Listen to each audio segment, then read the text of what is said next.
Eu me preocupo um pouco de pensar, eu quase fiz uma confusão aqui, a preocupação não é com vocês, não é comigo, quase fiz uma confusão, eu quase que parabenizei vocês pela fundação dessa nova clínica. Que tem 3 médicos e um químico no conselho, quer dizer, já faz tudo, né? Já examina e já faz até os exames químicos também, já faz o diagnóstico. Aí eu olhei nos diáconos e falei, não, tem esperança. Mas a alegria de ver o que vocês estão fazendo hoje é tremenda. Deixa eu ler com vocês 1 Crônicas 17, 1 a 15. O que está acontecendo aqui é que Davi está muito alegre, porque ele vê o que Deus está fazendo com o povo. E daquela alegria surge um momento no qual o anseio profundo do coração dele, honesto, uma coisa boa. Ele olha para a casa dele e fala, minha casa do jeito que é, e ainda não tem uma casa para o Senhor. Deus está morando em tenda. Eu já fiz casa de cedro, de adobe, de pedra, e Deus está morando em tenda, não está certo. Ele chega e expressa para o Senhor o desejo de construir. Eu não sei se vocês sabem, mas judeus conservadores até hoje, se você for na casa deles, pergunta qual é o pedaço, os que são ortodoxos, ou os que são tradicionais religiosamente, pergunta, cadê o pedaço não acabado da sua casa? Porque tem um pedaço não acabado. Você não pode ser um judeu ortodoxo tradicional e ter uma casa que está completamente acabada. Em algum lugar vai ter que faltar reboque, faltar acabamento, algum canto que seja, que é para marcar. Enquanto o templo do Senhor não estiver restaurado, minha casa não pode estar terminada. E ali é só uma memória deles, mas dá para entender esse sentimento. E Davi estava experimentando algo parecido. Então diz aqui, 1 Crônicas, no capítulo 17, verso 1 em diante. E sucedeu que, habitando Davi em sua própria casa, disse ao profeta Natã, eis que moro em casa de cedros, mas a arca da aliança do Senhor se acha numa tenda. Então Natã disse a Davi, faze tudo o quanto está no teu coração, porque Deus é contigo. Porém, naquela mesma noite veio a palavra do Senhor a Natã, dizendo, vai e dize a meu servo Davi, assim diz o Senhor, tu não edificarás casa para a minha habitação. Porque em casa nenhuma habitei desde o dia que fiz subir a Israel até o dia de hoje, mas tenho andado de tenda em tenda, de tabernáculo em tabernáculo, em todo lugar em que andei com todo Israel. Falei acaso alguma palavra com algum dos juízes a quem mandei apacentar o meu povo, dizendo, por que não me edificais uma casa de cedro? Agora, pois, assim dirás ao meu servo Davi, assim diz o Senhor dos Exércitos, tomei-te da malhada e de detrás das ovelhas para que fosses príncipe sobre o meu povo de Israel. E fui contigo por onde quer que andaste. Eliminei teus inimigos diante de ti e fiz grande o teu nome, como só os grandes têm na terra. Prepararei lugar para o meu povo de Israel e o plantarei para que habite no seu lugar e não mais seja perturbado. E jamais os filhos da perversidade o oprimam como dantes. Desde o dia em que mandei, houvesse juízes sobre o meu povo de Israel, porém abati todos os teus inimigos e também te fiz saber que o Senhor te edificaria uma casa. Presta atenção nessa frase. Também te fiz saber que o Senhor te edificaria uma casa. Há de ser que quando teus dias se cumprirem e tiveres de ir para junto dos teus pais, então farei levantar depois de ti o teu descendente, que será dos teus filhos, e estabelecerei o seu reino. Esse me edificará a casa, e eu estabelecerei o seu trono para sempre. Eu lhe serei por pai, e ele me será por filho. A minha misericórdia não apartarei dele, como a retirei daquele que foi antes de ti. Mas o confirmarei na minha casa e no meu reino para sempre, e o seu trono será estabelecido para sempre. Segundo todas essas palavras e conforme toda essa visão, assim falou Natã a Davi. Já que eu falei da clínica, eu conheço uma história apócrifa, e eu não sei exatamente com qual dos 3 ou dos 4 presbíteros recém-ordenados aconteceu, mas eu já confessei que é apócrifa. Mas a história diz que um dos 4... muito preocupado, envolvido, alegre, feliz com a igreja, empolgado com a pregação do Dr. Heber Júnior e pensando que queriam ser úteis, um deles procurou um amigo que tinha um problema sério de alcoolismo. e disse, passa no meu consultório, no meu laboratório, hoje à tarde, que eu preciso te mostrar uma coisa. E quando o amigo bêbado chegou lá, ele disse, vem comigo aqui. Ele disse para a secretária, cancela meus apontamentos que eu vou almoçar com meu amigo. Levou ele no laboratório e disse, antes da gente sair para almoçar, eu quero te mostrar uma coisa. Pegou um belo de um pedaço de filé mignon, botou em cima de um petri dish ali, pegou um copão de cachaça que estava guardadinho de lado e despejou em cima daquela carne a cachaça. E disse para o amigo, vamos sair para almoçar, depois a gente volta para ver o que aconteceu. Depois do almoço voltaram, e ele mostrou para o amigo o estado no qual aquela carne estava, o que o álcool tinha feito com aquela carne. Naquele breve período de 2 horas, a carne estava um pouco esbranquiçada, ressequida, e ele pegou aquela carne e mostrou para o amigo. E o amigo disse, rapaz, eu nunca mais como carne.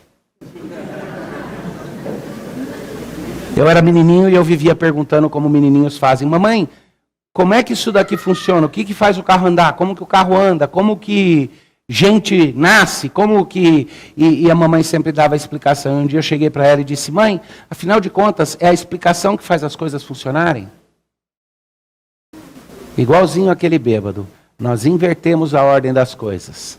E essa é uma história e um evento na Bíblia em que nós perdemos a riqueza da lição do relacionamento de Deus com o seu povo, porque pulamos para uma conclusão rápida que não é totalmente inexistente, mas que não é o ponto principal aqui. A gente faz uma inversão da história.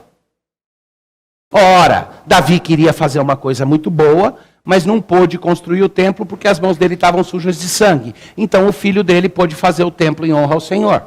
E eu sempre me incomodei um pouco com isso, porque muitas vezes a ideia de construir o templo, se você analisar um pouco da história da cristandade, você vai descobrir que as grandes catedrais na Europa, construídas para a honra e glória do Senhor, na verdade eram construídas para a honra e glória do Senhor como alvo distante, e para perpetuar o nome das pessoas envolvidas na construção da grande catedral, daqueles que financiaram e tudo. Quer dizer, era para a honra e glória do Senhor que eu elevo o meu nome e marco na história para sempre. Se a gente não entender direito o que está acontecendo aqui nessa passagem, o perigo é esse. Davi queria construir uma casa para o Senhor, mas as mãos sujas impediram. De fato, isso fica mais confuso ainda, porque a Bíblia fala que ele não podia porque tinha mãos sujas. Mas lembra o que eu falei? São duas coisas que são relacionadas, são correlacionadas, mas a gente erra se fizer o pulo de relação causal, somente isso. E nesta passagem em particular, o que nos é contado é uma outra coisa. É que quando Davi chegou e consultou ao Senhor, um desejo aparentemente lícito, de fazer alguma coisa em honra ao Senhor. Davi pensou, olha para minha casa, e Deus está lá no tabernáculo ainda. E ele então chega para Natã e diz, Natã, eu acho que eu estou pensando em fazer isso. E Natã diz, Deus tem estado com você em tudo que você faz, vai em frente, o que o seu coração fizer está bom, com certeza Deus vai aprovar. Mas Deus chama Natã e fala com ele. E o que Deus diz para Natã, nesta passagem, não é eu não vou deixar Davi fazer porque as mãos dele estão sujas. Isso aparece em outro lugar.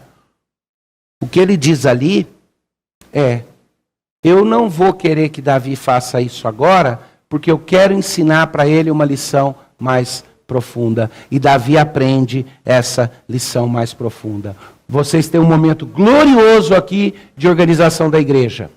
Ninguém aqui, ninguém dentro da nossa tradição e compreensão iria pensar que a igreja é basicamente o seu prédio. Nenhum de nós. Nem as pessoas na Igreja Presbiteriana do Brasil, que tem os templos mais bonitos que existem, iriam dizer que aquilo representa a Igreja de Cristo. Eles sabem que é um prédio, que a Igreja de Cristo é feita de pedras vivas. O ponto não é esse, o ponto é mais profundo ainda. Vocês estão, nesse momento, celebrando a organização dessa igreja. E muitas vezes, no nosso ímpeto de alegria, nós chegamos para Deus e dizemos, Senhor, queremos construir a tua casa. Não estamos nem falando de tijolo e pedra. Queremos construir a sua casa, fortalecer essa igreja, fazer dela uma igreja forte. E isso é bom. Mas quando Davi chegou com esse desejo lícito diante de Deus, Deus resolveu ensinar para ele uma outra coisa muito preciosa, de profundidade, de relacionamento. O desejo de Davi recebeu de Deus a seguinte resposta: Davi, eu nunca te pedi que fizesse uma casa para mim. Eu não pedi isso para os juízes que vieram antes. Eu não habito em casas feitas por mãos humanas. E a arca da aliança viaja com vocês no tabernáculo. Mas Davi, preste atenção. Quem está construindo a casa sou eu. Vocês são a minha casa. E eu estou construindo a sua casa porque vocês são a minha casa. E haverá um herdeiro seu, Davi, que vai de fato construir a minha casa. E é lógico, Salomão constrói o templo, certo? Templo de pedra. Mas as expressões que são usadas aqui são diferentes. Vai haver um herdeiro seu que vai construir e estabelecer a minha casa para sempre. E eu estabelecerei a casa da tua posteridade e a tua casa para todo o sempre. E ele está falando daquele que estabelece o santuário de Deus, construído de pedras vivas, construído do povo de Deus que é reunido. E que é o projeto todo que Deus desenvolve. E Deus diz para Davi: Davi, muito interessante você sentir isso. Percebo aí o seu desejo, é lícito, suas intenções.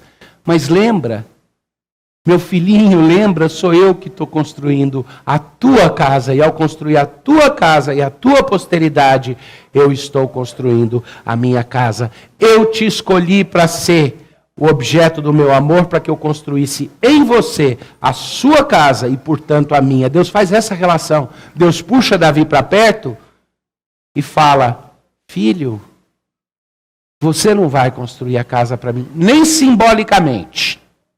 Simbolicamente, o filho dele veio fazer. Mas a resposta de Deus é muito clara. O Senhor diz: eu tomei Israel de onde estava e estou construindo em Israel a minha habitação.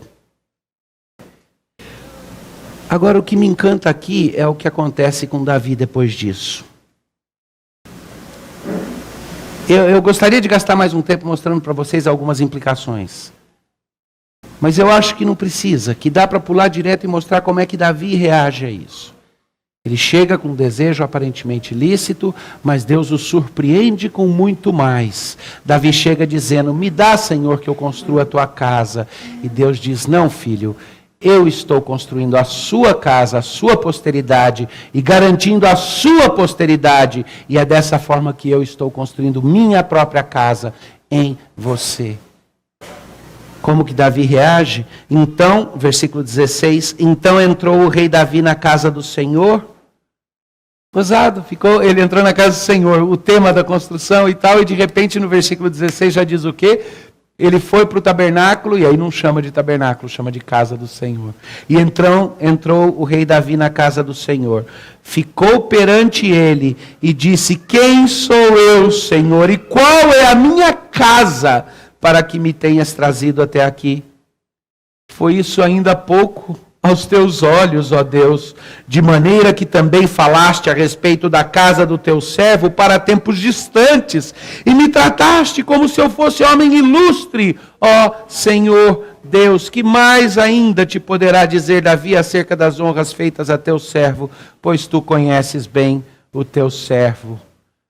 Um tempo atrás eu estava participando de um debate teológico, e houve um certo momento lá no debate que a coisa ficou debate mesmo, e aí no final das contas o meu debatedor meio que concedeu o ponto, disse: não, tá certo, é isso mesmo. E aí passaram a palavra para mim, eu falei: agora que mais que eu posso pedir? Tem um cafezinho aí? Não restava mais nada para falar. É como se Davi chegasse aqui e falasse: Senhor, honestamente, mas que mais que eu posso pedir? Tem um cafezinho aí? No máximo isso, porque Davi chega diante de Deus e fala: Senhor, eu estou aqui abobado. Eu cheguei querendo construir a sua casa, o Senhor me tratou como se eu fosse homem ilustre e prometeu que vai construir a minha.